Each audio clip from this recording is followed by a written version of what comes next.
कहानी शुरू होती है एक ट्राइब यानी कबीले को दिखाते हुए। ये लोग स्नो माउंटेन्स पर रहते थे और जंगली हाथियों का शिकार किया करते थे। वो जंगली हाथी पहाड़ों पर काफी कम आया करते थे और सम टाइम तो वो बिल्कुल भी नहीं आया करते थे, जिसकी वजह से इन कबीले वालों को भूखा मरना पड़ता था। और इस बात को लेकर सब कबीले वाले काफी अपसेट होते हैं। वहाँ पर एक सीनियर लेडी होती है और सब कबीले वाले उसे माँ कहते हैं। माँ के पास ये एबिलिटी थी कि वो सॉल से बातें किया करती थी। असल में उन्हें एक लड़की मिलती है। उस लड़की का नाम एवरेट होता है और कबीले का एक लड़का जिसका नाम डिले होता है। डिले एवरेट को काफी लाइक करने लग गया था। डिले के फादर के पास एक व्हाइट रॉड भी था, क्योंकि जब भी वो लोग शिकार पर जाया करते थे सबसे पहले वो ही शिकार किया करते थे। डिले के फादर डिसाइड करते हैं कि वो एक जर्नी पर जाएंगे। फिर एक रात वो अपने फ्रेंड को कहते हैं कि मुझे जाना पड़ेगा, लेकिन तुम मुझसे प्रॉमिस करो कि इस बारे में कोई भी बात तुम किसी को नहीं बताओगे और ना ही ये रीजन बताओगे कि मैं यहाँ से क्यों गया हूँ। वो अपना व्हाइट रॉड अपने फ्रेंड को देकर वहाँ से निकल जाते हैं। डिले के फादर के जाने के बाद सब लोग डिले को काफी परेशान करने लगे थे कि तुम्हारे फादर भाग गए हैं, क्योंकि सब समझ रहे थे कि उसके फादर डर कर भाग गए हैं, मगर रियलिटी कुछ और ही थी जो कोई भी नहीं जानता था सिवाय उनके फ्रेंड के। एवरेट और डिले दोनों खुद को काफी अकेला फील करते हैं और उन्हें किसी के सहारे की जरूरत होती है, तो उन दोनों की फ्रेंडशिप हो जाती है। टाइम गुजरने के साथ साथ वो एक दूसरे को पसंद करने लगे थे। काफी साल गुजर चुके थे।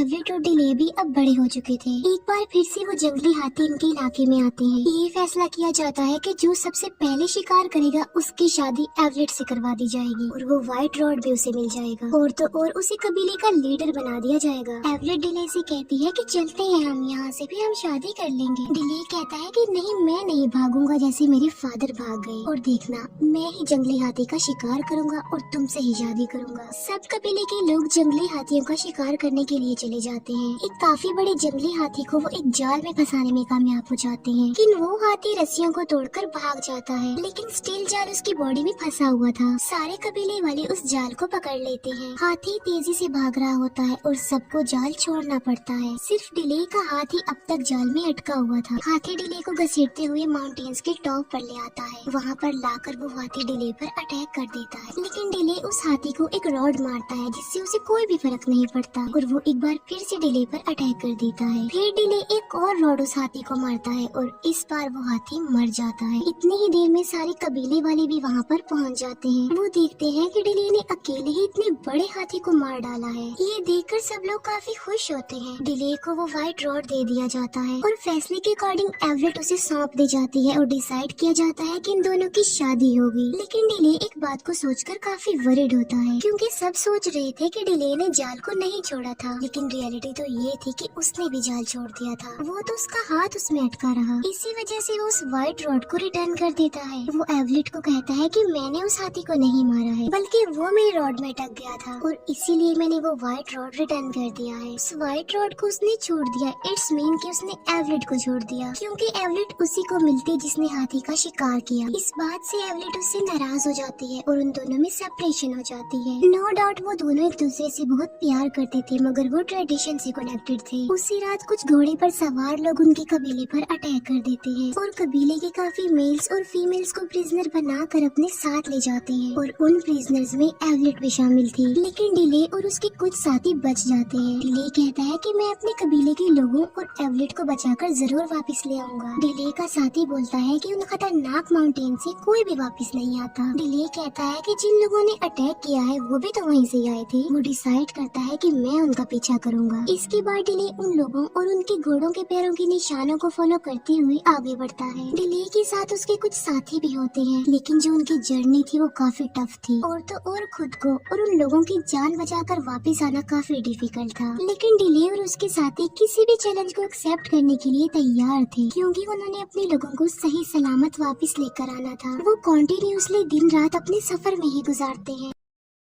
ये माउंटेन्स की दूसरी साइड पर पहुंच जाते हैं जहाँ से जमीन स्टार्ट हो जाती है। डिले और उसके साथी आगे बढ़ते हैं और वो एक जंगल में पहुंच जाते हैं, जहाँ उन्हें अपने कबीले के सभी लोग और एवलेट नजर आ जाते हैं, जिन्हें प्रिजनर बनाकर कहीं पर ले जाया जा रहा था। रात के टाइम डिले एवलेट और अपने कुछ साथियों को छुड़ा देता है, लेकिन वो लोग जिन्होंने इन्हें प्रिजनर बनाया था वो इन्हें दोबारा से पकड़ लेते हैं। डिले के एक साथी को इंजर्ड भी कर देते हैं और वो लोग डिले के कबीले वालों को आगे लेकर बढ़ जाते हैं। डिले अपने इंजर्ड इंजर्ड साथी को खींचकर ले जा रहा होता है। थोड़ा आगे जाने के बाद इन्हें भूख लगने लग जाती है, इसीलिए डिले शिकार पर चला जाता है। लेकिन डिले एक डिच में फंस जाता है जहाँ पर पहले से ही बहुत सारे एनिमल्स फंसे हुए थे। वहाँ पर एक शेर भी फंसा होता है जो काफी बड़ा होता है और काफी खतरनाक होता है, और ये बातें करने वाला शेर था। वहाँ पर बारिश होने लगती है और शेर डूबने लगता है, लेकिन शेर के डूबकर मरने से पहले ही डिले उसे आजाद करवाने का फैसला कर लेता है। डिले उस शेर को कहता है कि मैं तुम्हें आजाद करवा दूंगा, लेकिन उसके लिए एक शर्त है और वो ये कि तुम मुझे नहीं खाओगे। डिले उस शेर को आजाद कर देता है और बात के मुताबिक वो उसे बगैर खाए ही वहाँ से चला जाता है। डिले भी उस डिच से बाहर आ जाता है, अपने इंजर्ड साथी के पास आ जाता है। वो डिले को बताता है कि कल रात मैंने यहाँ पर चिल्लाने की आवाजें सुनी है, और ये दोनों उसी डायरेक्शन की तरफ चले जाते हैं जहाँ से चिल्लाने की आवाजें सुनी गई थी। वहाँ जाकर इन्हें पता चलता है कि इस गांव पर कल रात किसी ने अटैक कर दिया था। जब ये लोग वहाँ पर जाते हैं तो वहाँ के कबीले के लोग इन्हें घेर लेते हैं। वो कबीले के लोग उन लोगों को बस मारने ही वाले होते हैं कि तभी वहाँ पर वो शेर आ जाता है जिसे डिले ने बचाया था। उस शेर को देखकर उस कबीले के सब लोग डर जाते हैं। वो शेर डिले की तरफ बढ़ता है। डिले उससे कहता है कि मैंने तुम्हें बचाया था, क्या तुमने मुझे नहीं पहचाना? वो शेर डिले को बगैर कोई नुकसान पहुँचाए वहाँ से चला जाता है। उस कबीले के लोग ये सब कुछ देखकर काफी हैरान रह जाते हैं। वो डिले और उसके लोगों को अपने साथ ले जाते हैं, उनकी मेहमान नवाजी करते हैं, उन्हें खाना खिलाते हैं। डिले उनसे पूछता है कि तुम हमारी लैंग्वेज कैसे जानते हो? जिस पर वो कहते हैं कि काफी अर्सा पहले एक आदमी यहाँ पर आया था और वो आदमी यहाँ पर कोई सेफ जगह देखने आया था, और उसी आदमी से ही हमने आप लोगों की लैंग्वेज सीखी। यहाँ पर हमें पता चलता है कि वो आदमी कोई और नहीं बल्कि डिले के फादर थे। डिले उन लोगों से पूछता है कि इस वक्त वो आदमी कहाँ पर है। वो बताते हैं कि उस आदमी को डीमन सॉल्स अपने साथ ले गई हैं और हमारे भी कुछ लोग उसके साथ हैं, और वो एक ऐसी जगह है जहाँ से आज तक कोई भी वापस नहीं आया बचकर। लेकिन अब तुम ही हो जो हमें वहाँ पर ले जाओगे। डिले पूछता है कि सिर्फ मैं ही क्यों? वो कहता है कि हमारे प्रेडिक्शन के मुताबिक हमारे पास एक आदमी आएगा जो शेर से बातें करेगा।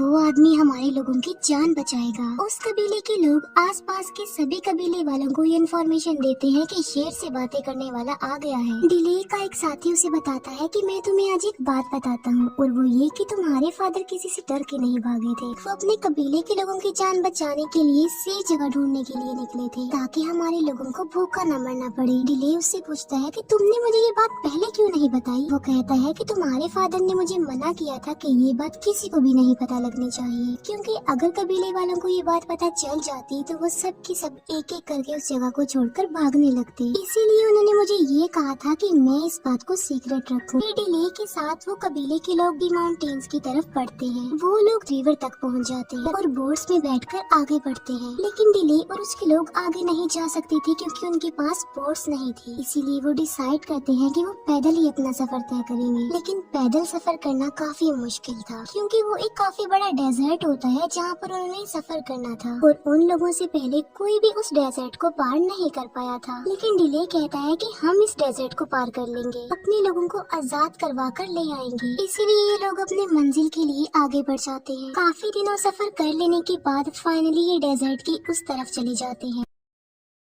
ये देखते हैं कि वहाँ पर काफी बड़े बड़े पिरामिड्स बनाए जा रहे हैं। लोगों को गुलाम बनाकर यहाँ लाने का मकसद ये है ताकि उनसे काम लिया जा सके पिरामिड्स बनाने में। वहाँ पर उन लोगों की तादाद भी बहुत ज्यादा होती है और उनके गुलामों की तादाद उनसे ज्यादा होती है। ये लोग अपने लीडर को गॉड कहते हैं। ये लोग अपने बारे में कहते हैं कि ये लोग आसमान से उड़कर आए हैं। उनका गॉड कभी भी उनके सामने अपना फेस रिवील नहीं करता, बल्कि वो हमेशा पर्दों में रहता है। इनका गॉड बस अपने लोगों को ऑर्डर्स देता है। उन ऑर्डर्स में एक ये भी कि इन गुलामों से जल्दी काम करवाओ। डिले और दूसरे कबीले का सरदार जो कि डिले का साथ देने के लिए यहाँ पर आया था, ये दोनों मिलकर गुलामों के टेंट में चले जाते हैं। इन लोगों के सामने एक आदमी को लाया जाता है जो कि ब्लाइंड था। वो आदमी डिले को बताता है कि 3 में से सिर्फ एक गॉड ही जिंदा रह गया है। डिले पूछता है कि उसे कैसे मारा जा सकता है। वो कहता है कि गॉड डरता है एक ऐसे इंसान से जिसकी बॉडी पर एक खास किस्म की निशानी होगी, और वो निशानी ऐसी है जैसे आसमान पर दिखने वाले विजिबल निशान होते हैं। प्रेडिक्शन के मुताबिक वो आदमी सब कबीले वालों को, सब गुलामों को बचाएगा। डिले से पूछा जाता है कि क्या तुम्हारी बॉडी पर ऐसा कोई निशान है? इस बात का डिले कोई आंसर नहीं करता। डिले को यहाँ पर ये भी पता चल जाता है कि उसके फादर की डेथ हो गई है और उन लोगों ने ही उन्हें मारा है जो उसके कबीले वालों को गुलाम बनाकर यहाँ पर लेकर आ गए हैं। इसके बाद डिले और उसका साथी अपने लोगों के पास आ जाते हैं, लेकिन वो कुछ लोगों की नजरों में आ चुके थे और उन लोगों के बीच में फाइट हो जाती है। इस फाइट में डिले का साथी मारा जाता है। मरने से पहले वो डिले के फादर का व्हाइट रॉड डिले को दे देता है और अब डिले सबका रेवेंज लेना चाहता है। वो सब लोगों की जान बचाना चाहता है, उन्हें आजाद करवाना चाहता है। कुछ लोग देखते हैं कि एवरेट के हाथ पर चोट के निशान हैं और ये निशान बिल्कुल वही आसमान पर दिखने वाले विजिबल निशानों की तरह थे, यानी प्रिडिक्शन के मुताबिक वो निशानी एवरेट में पाई गई। उन निशानों को देखकर सब लोग काफी डर जाते हैं। एवरेट को वो लोग अपने गॉड के पास लेकर जाते हैं, क्योंकि जिसके हाथ पर भी वो निशान होंगे वो लोगों को बचाएगा, उन्हें आजाद करवाएगा। वहाँ के लोग अपने गॉड को बताते हैं कि यहाँ पर एक शिकारी भी आ रहा है इसके पीछे। सुबह को डिले और उसके लोग अपने लोगों के पास जाने के लिए मजदूर बन जाते हैं। डिले के लोग जंग का ऐलान कर देते हैं। वहीं पर जंगली हाथी भी होते हैं जो इधर उधर भागने लगते हैं और वहाँ पर हलचल मच जाती है। गॉड बोलता है कि एवरेट को बाहर ले जाओ, अगर इसके बावजूद भी वो लेबर ना रुके तो बेशक एवरेट को मार डालना। ऐसा ही किया जाता है और एवरेट को बाहर ले जाया जाता है,